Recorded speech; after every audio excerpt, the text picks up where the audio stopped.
Hello everyone, welcome to teaching exams by global online. This is Ankita Sood and आज के session में हम discuss करने वाले हैं मध्य प्रदेश सेट 2023 में होने वाले पेपर वन का कंप्लीट सिलेबस।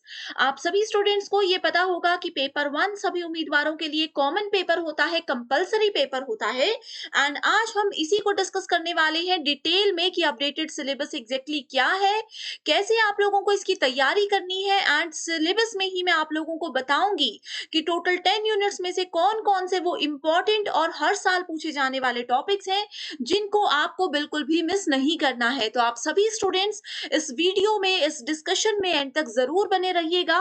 इस कम समय में इस तरह के डिस्कशन ही आप लोगों को एग्जाम क्वालिफाई करने में मदद करेंगे। सो इसी के साथ मैं आपको बता देती हूँ कि शॉर्ट पीरियड ऑफ टाइम में भी आपके 100% सिलेक्शन की गारंटी के लिए पेपर वन प्रिपरेशन के लिए एक फुल सिलेबस टेस्ट सीरीज हमने लॉन्च की है। इस टेस्ट सीरीज में आपको 40 से भी ज्यादा टेस्ट हम प्रोवाइड करवाते हैं। सो आप चाहे इंग्लिश मीडियम में इस एग्जाम की तैयारी कर रहे हो या फिर हिंदी मीडियम में तैयारी कर रहे हो, आपको सेपरेट सेशंस हम प्रोवाइड करवाएंगे। ये जितने भी टेस्ट है इसमें से आपको एज इट इज क्वेश्चंस देखने को मिलेंगे जिसकी मदद से आप लोगों का फर्स्ट अटेम्प्ट में भी ये एग्जाम क्वालिफाई हो जाएगा। इसके साथ ही शॉर्ट नोट्स हम आपको प्रोवाइड करवाते हैं ताकि आपको एक आइडिया भी हो जाए कि कैसे आप लोगों को कॉन्सेप्ट्स याद रखने हैं। एंड साथ ही आपकी साथ साथ में रिवीजन भी इन शॉर्ट नोट्स की मदद से होती जाएगी।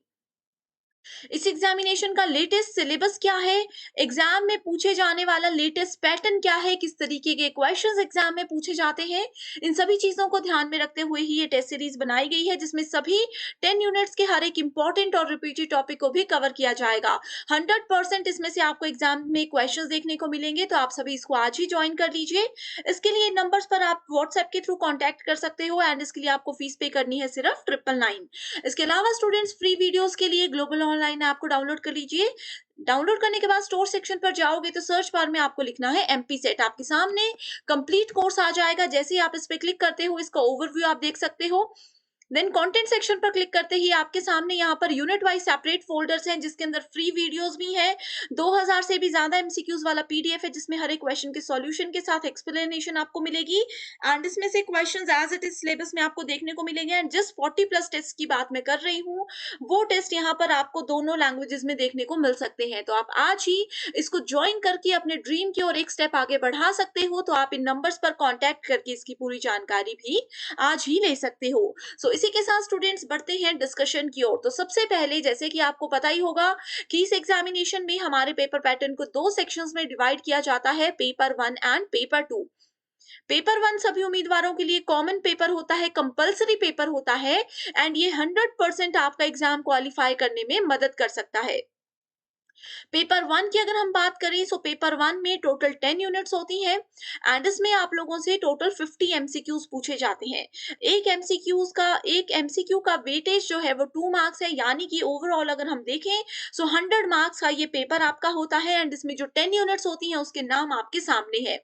सो वन बाय वन हम लोग हर एक यूनिट के इंपॉर्टेंट टॉपिक को आगे देखेंगे। सो टीचिंग एप्टीट्यूड यानी कि शिक्षण अभिवृत्ति जो फर्स्ट यूनिट है, इसके इंपॉर्टेंट टॉपिक्स देखते हैं।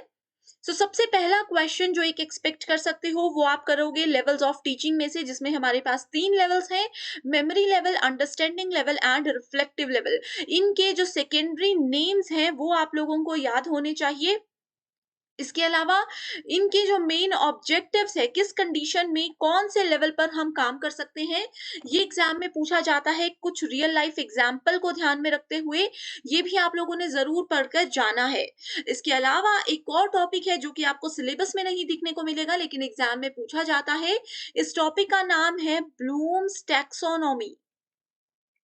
Blooms taxonomy. सो यहाँ पर आप लोग देख सकते हो शिक्षण के स्तर के बाद ब्लूम के द्वारा दिया गया वर्गीकरण, जो कि ऑलरेडी हम अपने वीडियो लेक्चर्स में कवर कर चुके हैं। उस वर्गीकरण को आप लोग अगर देखोगे सो वो एग्जाम में जरूर पूछा जाता है। उसके 3 हिस्सों में उसको डिवाइड किया जाता है, उनको भी आगे कुछ स्टेप्स में डिवाइड किया जाता है। तो उसमें आपको वो 3 फेजेस के नाम याद होने चाहिए एंड जो स्टेप्स होते हैं वो भी आपको याद रखने हैं। बहुत ज्यादा इंपॉर्टेंट टॉपिक है ये दोनों, किसी भी हालत में मिस मत कीजिएगा। इसके अलावा एक क्वेश्चन आप लोग एक्सपेक्ट कर सकते हो लर्नर्स की कैरेक्टरिस्टिक्स में से, यानी कि शिक्षार्थी की क्या क्या विशेषताएं होती है। अब एक स्टूडेंट है उसमें क्या क्या कैरेक्टरिस्टिक होती है, उनके मेंटल लेवल को लेकर के, सोसाइटी के साथ उनकी क्या एक्सपेक्टेशंस होती हैं, ये सब चीजें एग्जाम में पूछी जाती हैं। सो इसमें भी आप लोग रियल लाइफ एग्जाम्पल्स को ध्यान में अगर रखोगे तो बहुत ईजी हो जाएगा आप लोगों के लिए कॉन्सेप्ट्स को याद रखना। नेक्स्ट क्वेश्चन जो हम एक्सपेक्ट करते हैं वो है ऑनलाइन वर्सेस ऑफलाइन मेथड, जिसमें स्वयं, स्वयं प्रभा, मूक, ये तीन तो 100% श्योर आपको एग्जाम में मिलेंगे ही देखने को। सो स्वयं क्या है? स्वयं एक ऐसा पोर्टल है जहां से आप लोगों को श्योर क्वेश्चन देखने को मिलेगा। इसके अलावा स्वयं प्रभ और मूक में से एक्सपेक्टेड है कि दोनों में से मिलाकर के एक क्वेश्चन पूछा जाए, या फिर इसमें से आप मैच द फॉलोइंग के क्वेश्चंस को भी एक्सपेक्ट कर सकते हो। तो स्वयं पे अगर आप चाहते हो कि जल्दी से जल्दी मैं एक सेपरेट सेशन लेकर आऊं ताकि आप लोगों को मदद हो जाए, तो आप मुझे कमेंट करके जरूर बता दीजिए। इसके अलावा स्टूडेंट्स, टीचिंग सपोर्ट सिस्टम में हम देखते हैं कि आईसीटी यानी कि कंप्यूटर, इंटरनेट और ये जितने भी लेटेस्ट टेक्नोलॉजी है, ये एक टीचर को और एक स्टूडेंट को टीचिंग और लर्निंग में किस तरीके से मदद करता है। ओवरऑल यहाँ पर ये पूछा जाता है कि लेटेस्ट टेक्नोलॉजी आप लोगों को कैसे मदद करती है अपनी टीचिंग लर्निंग प्रोसेस को बेहतर बनाने में। ओके, इसी के साथ फिर अगला टॉपिक जो कि मोस्ट एक्सपेक्टेड टॉपिक है, इसको भी आप 100% श्योर करके पढ़कर जाइएगा। सो ये टॉपिक है इवैल्यूएशन सिस्टम। इवैल्यूएशन का मतलब होता है मूल्यांकन करना। सो मूल्यांकन की कुछ प्रणालियां होती हैं। क्यों इवैल्यूएशन करते हैं आपको ये बता देती हूँ कि स्टूडेंट जो है वो भी टीचर का मूल्यांकन करते हैं एंड टीचर भी स्टूडेंट्स का मूल्यांकन करते हैं, एंड ये एक अच्छे टीचिंग लर्निंग प्रोसेस के लिए बहुत ज्यादा महत्वपूर्ण होता है। एंड उससे भी ज्यादा महत्वपूर्ण एग्जाम के लिए ये है कि इसके डिफरेंट टाइप्स क्या होते हैं। इसमें आप लोगों के पास कुछ टाइप्स आ जाते हैं, जैसे कि अगर मैं इंग्लिश में पहले बता देती हूँ, फॉर्मेटिव इवैल्यूएशन, समेटिव इवैल्यूएशन, उसके बाद आ जाता है नॉर्म रेफरेंस्ड इवैल्यूएशन, एंड उसके बाद आ जाता है क्राइटेरियन रेफरेंस्ड इवैल्यूएशन। सो ये चार टाइप्स होते हैं मूल्यांकन के, जो कि आपको बिल्कुल भी मिस नहीं करने हैं। एग्जाम में जरूर यहाँ से आपको क्वेश्चन देखने को मिलेंगे। ओके, सो अभी तक जो टॉपिक्स बताए हैं इस शॉर्ट पीरियड ऑफ टाइम में आप इसको जरूर कवर कीजिए। इसके अलावा एक टॉपिक ये भी था कि टीचिंग के जो कॉन्सेप्ट्स हैं, टीचिंग के जो बेसिक इंट्रोडक्शन है या फिर स्कॉलर्स के द्वारा दी गई टीचिंग की कुछ डेफिनेशंस हैं, वो आपने जरूर पढ़कर जानी है। इसके अलावा स्टूडेंट्स, नेक्स्ट अगर हम देखें यूनिट नंबर 2 जिसका नाम है रिसर्च एप्टीट्यूड। बहुत सारे स्टूडेंट्स को ये यूनिट टफ लग रही है, हमें पर्सनली भी वो बता रहे हैं, लेकिन मैं आपको श्योरिटी देती हूँ कि ये यूनिट बहुत ही ज्यादा स्कोरिंग भी है एंड बहुत ही ज्यादा इजी भी है। एक बार आप इंटरेस्टिंग वे में इसको जरूर पढ़ लीजिए। सो रिसर्च में भी रिसर्च की बहुत सारी डेफिनेशंस होती हैं जो कि आपको आनी चाहिए। रिसर्च के इतने सारे टाइप्स हैं जो कि आपको एक स्टोरी की तरह मैं बताने वाली हूँ। अगर आप उस पे सेपरेट सेशन चाहते हो तो भी आपके लिए मैं लेकर आऊंगी। सो रिसर्च के टाइप्स में आप लोगों के पास जैसे कि पहला आ जाता है एक्शन रिसर्च, फिर आ जाता है applied research, pure research, then we have empirical research, ex post facto research, historical research आ जाता है। बहुत सारे टाइप्स हैं, डिडक्टिव, इंडक्टिव, ये सारे रिसर्च के टाइप्स आपको जरूर पढ़कर जाने हैं, बिल्कुल उसको मिस मत कीजिएगा। सो मेथड्स ऑफ रिसर्च और टाइप्स ऑफ रिसर्च ये हमने अच्छे से कवर करना है। क्वालिटेटिव एंड क्वांटिटेटिव को 100% कवर करके जाइएगा। स्टेप्स ऑफ रिसर्च, अब देखो स्टूडेंट्स, यहाँ पर जो आपको दिख रहा है स्टेप्स ऑफ रिसर्च, इसमें सिर्फ ऐसा नहीं है कि कुछ स्टेप्स हैं कि हाँ सबसे पहले हमारे पास प्रॉब्लम होनी चाहिए, फिर हम उस पे एनालिसिस करना शुरू कर देंगे। ऐसे करके स्टेप्स को आपने सिर्फ छोटे छोटे पॉइंट्स को याद नहीं रखना है, स्टेप्स को आपने डिटेल में भी पढ़कर जाने की कोशिश करनी है। ये मैं क्यों बोल रही हूँ? क्योंकि देखो जो स्टेप्स ऑफ रिसर्च होता है, इसके अंदर आपके पास एक इंपॉर्टेंट स्टेप आता है जिसका नाम होता है सैम्पलिंग। ठीक है, तो सैम्पलिंग एक बहुत ज्यादा इंपॉर्टेंट टॉपिक आ जाता है स्टेप्स के अंदर। सैम्पलिंग आपने पढ़कर जाना है, सैंपल्स क्या होते हैं, क्या क्यों ये इतने ज्यादा इंपॉर्टेंट है। उसके अलावा आप लोगों को सैम्पलिंग के टाइप्स आ जाते हैं, जैसे कि एक आ जाता है हमारे पास प्रोबेबिलिटी सैम्पलिंग, एक आ जाता है नॉन प्रोबेबिलिटी सैम्पलिंग। इसको भी फर्दर चार चार हिस्सों में डिवाइड किया जाता है, उनके नाम आपको याद रख कर जाने हैं। तो स्टेप्स में आपको एक तो ये पढ़कर जाना है। इसके अलावा कंप्लीट रिसर्च एप्टीट्यूड में देखो जो सिलेबस में चीजें नहीं है वो पहले मैं आपको बताती हूँ। एक तो मैंने आप लोगों को बता दिया सैम्पलिंग, ठीक है। उसके बाद एक आ जाता है हाइपोथेसिस। हाइपोथेसिस का मतलब होता है परिकल्पना करना। हिंदी मीडियम स्टूडेंट्स यहाँ पर देख सकते हो, परिकल्पना करना। सो हाइपोथेसिस में भी इसके टेस्टिंग भी जरूरी होती है। एंड इसके टाइप्स भी जरूरी होते हैं, ठीक है। जैसे कि ऑल्टरनेटिव हाइपोथेसिस होता है, नल हाइपोथेसिस होता है, इनको आपने जरूर पढ़कर जाना है। ओके, आई होप ये आप समझ रहे हो। इसके अलावा एक टॉपिक है रिसर्च एथिक्स, ये स्टेटमेंट बेस्ड क्वेश्चंस यहाँ से आते हैं, यानी कि रिसर्च की क्या क्या नैतिकताएं हैं, किन किन चीजों का हमें ध्यान रखना चाहिए रिसर्च करते समय, ये एग्जाम में जरूर पूछा जाता है। ओके, ठीक है। सो रिसर्च एथिक्स के अलावा यहाँ पर आप लोगों को सैम्पलिंग मैंने बता दिया, हाइपोथेसिस मैंने बता दिया। रिसर्च को बेहतर बनाने के लिए गवर्नमेंट ऑफ इंडिया ने कौन कौन से इनिशिएटिव्स लिए हैं, जैसे कि नाम बता देती हूँ। शोध गंगा आपने पढ़कर जाना है, शोध गंगोत्री आप लोगों ने पढ़कर जाना है, ठीक है। इसके अलावा भी बहुत सारे इनिशिएटिव्स हैं जो कि शोध से यानी कि रिसर्च से रिलेटेड है। रिसर्च को इजी और अच्छा बनाने के लिए क्या क्या चीजें जरूरी होती हैं, ये आपने पढ़कर जाना है। रिसर्च के दौरान थीसिस राइटिंग क्या होती है, आर्टिकल राइटिंग क्या होती है, सिनॉप्सिस क्या होते हैं, ये पढ़कर जाना है। ओके, टीचिंग में भी कुछ टॉपिक्स हैं स्टूडेंट्स जो आपको मिस नहीं करने हैं। इसमें आ जाता है एक तो हमारे पास सबसे पहला टॉपिक आ जाता है, जैसे कि आपने यहाँ पर देखना है सेमिनार क्या होते हैं, सिंपोजियम क्या होते हैं, ये सब चीजें। ओके, नेक्स्ट यूनिट है कम्युनिकेशन, यूनिट नंबर 4, ठीक है। सो कॉम्प्रीहेंशन यानी कि बोध जो यूनिट नंबर 3 है, इसमें कुछ भी नहीं है। इसमें तो आप लोग जितनी ज्यादा प्रैक्टिस करोगे वही आप लोगों के लिए बेनिफिशियल रहेगा। इस पे एक ट्रिक्स की वीडियो मैं आपके साथ एग्जाम के कुछ टाइम पहले जरूर शेयर करूंगी, ताकि आपको एक क्लियर आइडिया हो जाए कि कॉम्प्रीहेंशन में हम कैसे स्मार्ट ट्रिक्स के साथ इसमें सभी क्वेश्चंस को करेक्ट आइडेंटिफाई कर सकते हैं। कम्युनिकेशन यूनिट पे आते हैं। सो यहाँ पर आप देख सकते हो टाइप्स ऑफ कम्युनिकेशन में आपके पास जैसे कि वर्बल, नॉन वर्बल आ जाता है, inter cultural communication, group communication. इसके अलावा हिंदी मीडियम स्टूडेंट्स के लिए भी यहाँ पर है। इसके अलावा आप देख सकते हो interpersonal communication, then we have intrapersonal communication, group communication and fourth होता है मास कम्युनिकेशन। ये 4 टाइप्स जो हैं, ये 4 टाइप्स जो हैं, इसमें से आप श्योर क्वेश्चंस एक्सपेक्ट कर सकते हो। यहाँ पर आप सभी को मैच द फॉलोइंग टाइप के क्वेश्चंस देखने को मिलेंगे, तो आप सभी स्टूडेंट्स इसको देख लीजिएगा। इफेक्टिव कम्युनिकेशन में ये एरिया कवर हो जाता है। इसके अलावा बैरियर्स ऑफ इफेक्टिव कम्युनिकेशन यानी कि 2 लोग अगर आपस में बहुत अच्छे तरीके से बातचीत कर रहे हैं, उनकी बातचीत के बीच में कौन-कौन सी बाधाएँ हो सकती हैं।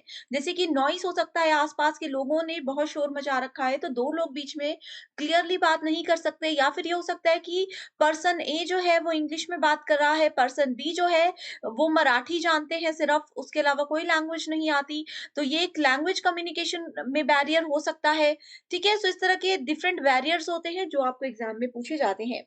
नेक्स्ट है mathematical reasoning and aptitude. So इसमें आपको number series, letter series, codes and relationship में से 2 क्वेश्चंस इस वाले पोर्शन में से देखने को मिलेंगे। इसके अलावा ये जो टॉपिक्स हैं, देखो स्टूडेंट्स, यहाँ पर मैं आपको एक चीज क्लियर कर देना चाहती हूँ कि मैथ वाले सेक्शन को आप लोग अच्छे से पढ़कर जाइएगा, स्पेशली ये वाला पूरा पोर्शन जिसमें आपका time and distance, ratio, percentage, profit and loss, average आ जाता है। ये टॉपिक्स को जरूर पढ़कर जाइएगा, क्योंकि अगर यहाँ पर आपके सारे कॉन्सेप्ट्स क्लियर होंगे तो उसके बाद फिर डेटा इंटरप्रिटेशन वाली यूनिट में आप लोगों को हेल्प हो जाएगी, ठीक है।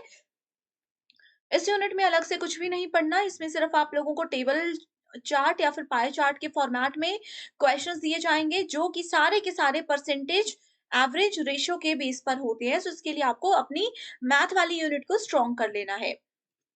लॉजिकल रीजनिंग एक बहुत इंपॉर्टेंट और इंटरेस्टिंग यूनिट है। इसमें एक श्योर आप टॉपिक लेकर चलते हो, स्ट्रक्चर ऑफ आर्ग्यूमेंट, ठीक है। इसमें आप लोगों को ये पता होना चाहिए कि मिडल टर्म क्या होती है, माइनर टर्म क्या होती है एंड मेजर टर्म क्या होती है, ये पढ़कर जाना है। कैटेगोरिकल प्रोपोजिशन, जैसे कि आपको ए ई आई ओ वाले कॉन्सेप्ट्स याद होने चाहिए। ए और ओ के बीच में रिलेशनशिप होता है तो उसको क्या बोलते हैं, ये आपको पता होना चाहिए।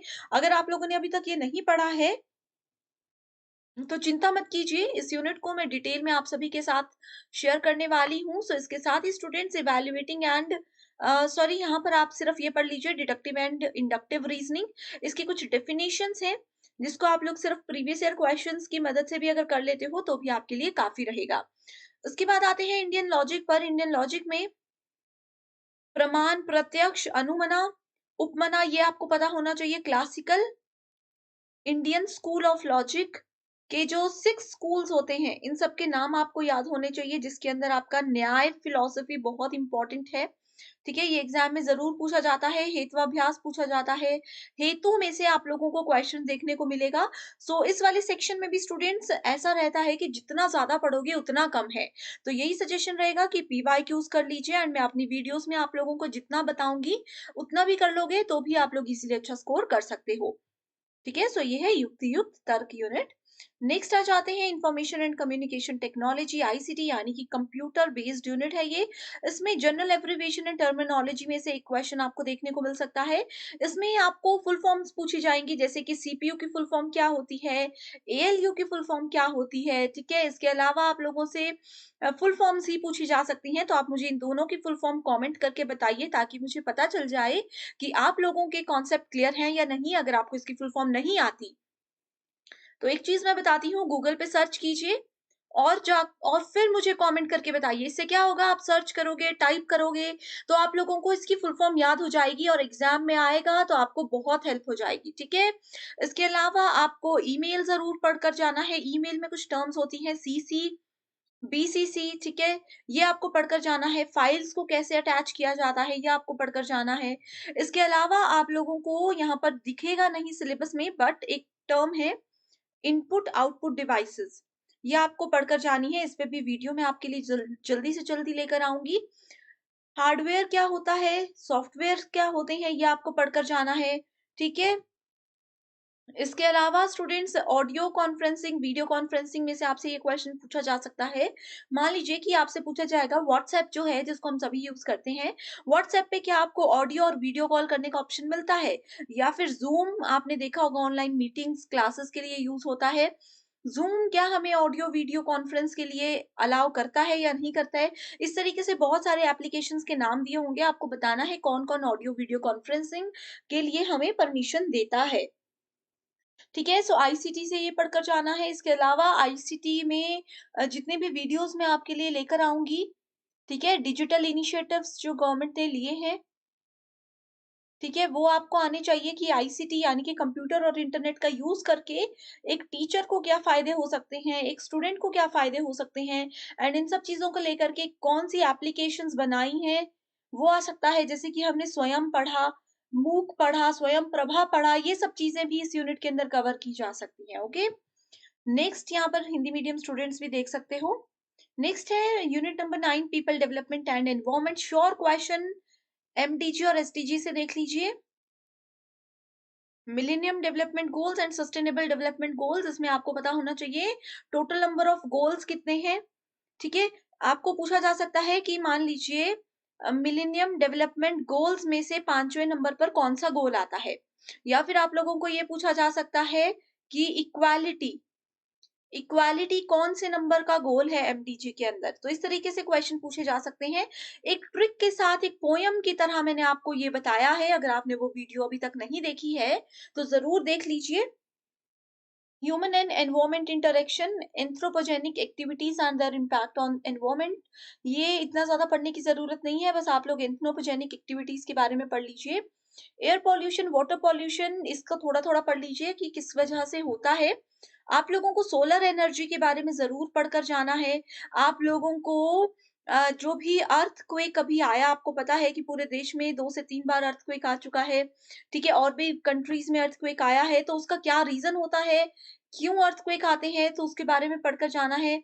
सोलर एनर्जी का एक होमवर्क क्वेश्चन मैं साथ में आपको अभी ये दे रही हूँ कि बताइए इंडिया में वो कौन सी कंट्री ऐसी है जो कि फुली तरीके से सोलर एनर्जी का यूज कर रही है हर एक काम के लिए। जल्दी से मुझे बताइए कि वो कौन सा स्टेट है, सिटी या फिर स्टेट, आप लोग बता दीजिए।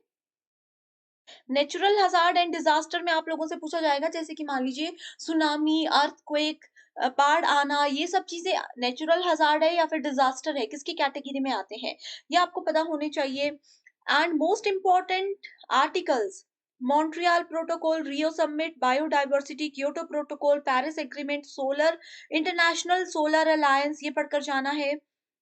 एनएपीसीसी पढ़कर जाना है, ठीक है? इसके अलावा आप लोगों से एजेंडा पूछा जा सकता है कि एजेंडा 21 किसको बोला जाता है? ये पढ़कर जाना है। इन प्रोटोकॉल्स को भी मैं डिटेल में सेपरेट वीडियो लेकर आऊँगी। सो प्रोटोकॉल्स में आपने ये देखना है कि कौन सी डेट्स में, कौन से ईयर में ये प्रोटोकॉल हुआ, इनका मेजर ऑब्जेक्टिव क्या था, ये आपको पढ़कर जाना है। ओके, सो यूनिट 9 भी ये कवर हो चुकी है। इसके अलावा अगर यूनिट नंबर 10 की बात करें, सो हायर एजुकेशन सिस्टम के अंदर आप लोगों को कुछ यूनिवर्सिटीज के नाम है, जैसे कि तक्षशिला यूनिवर्सिटी है, नालंदा यूनिवर्सिटी है, ये आपको पढ़कर जाना है। इसके अलावा भी लिस्ट ऑफ यूनिवर्सिटीज हैं जो कि मैं शेयर कर दूंगी जब हम इस यूनिट पर पहुंचेंगे। इसके अलावा स्टूडेंट्स, आपको ये पढ़कर जाना है कि एंशियंट इंडिया में एजुकेशन की क्या पॉलिसी होती थी, एजुकेशन का क्या सिस्टम रहता था, ठीक है? सो एंशियंट इंडियन एजुकेशन को आप लोग ज़रूर अच्छे से पढ़कर जाइएगा। यहाँ पे आ जाता है जैसे कि बुद्धिस्ट की अगर हम बात करें, बुद्धिस्ट काल में कैसे पढ़ाया जाता था, पोस्ट इंडिपेंडेंट इंडिया की education system, pre independent India की एजुकेशन सिस्टम, इसके अलावा गुरुकुल होते थे, गुरुकुल में कैसे बच्चों को पढ़ाया जाता था, क्या-क्या चीज़ें वहाँ पर रहती थी, ये आपको पढ़कर जाना है। तक्षशिला, नालंदा, विक्रमशिला, इस तरह की जो यूनिवर्सिटीज़ हैं, इसमें आपको पढ़ना है कौन से ईयर में एस्टैब्लिश हुई थी, इनके मेजर सब्जेक्ट्स कौन से थे। तो ये सब चीज़ें जो हैं, ये ऐसा नहीं है कि अरे मैम ने बता दिया हम कन्फ्यूज़ हो रहे हैं। ऐसा बिल्कुल भी कन्फ्यूज़न आपको नहीं होगा, मैं श्योरिटी देती हूँ। एग्ज़ाम से पहले आपके सारे कॉन्सेप्ट्स क्लैरिटी की भी मैं गारंटी देती हूँ, एंड उसके साथ ही एग्ज़ाम से पहले एमसीक्यूज़ के साथ आपको मैं सारे ट्रिक्स के साथ बता दूँगी, हर एक चीज़ आप लोगों ने बिल्कुल भी नहीं डरना है। 4 जून को आपका एग्ज़ाम है, 1 महीने से ज़्यादा का समय आपके पास बाकी है। ज़रूर आपका सिलेबस कवर होगा अगर आप अच्छे से हमें रोज़ फ़ॉलो करते हो। तो आप इन नंबर्स पर कॉन्टैक्ट करके आज ही इस सेशन को जॉइन कर सकते हो। सो आई होप स्टूडेंट्स, आज का ये डिस्कशन आपके लिए हेल्पफुल रहा है। कोई पर्टिकुलर टॉपिक है, कोई पर्टिकुलर यूनिट पे आप चाहते हो कि मैं ज़्यादा ध्यान दूँ और ज़्यादा वीडियोज़ जल्दी से जल्दी आपके लिए लेकर आऊँ, तो आप मुझे कमेंट करके ज़रूर बता दीजिएगा। So thank you so much and I wish you all the very best.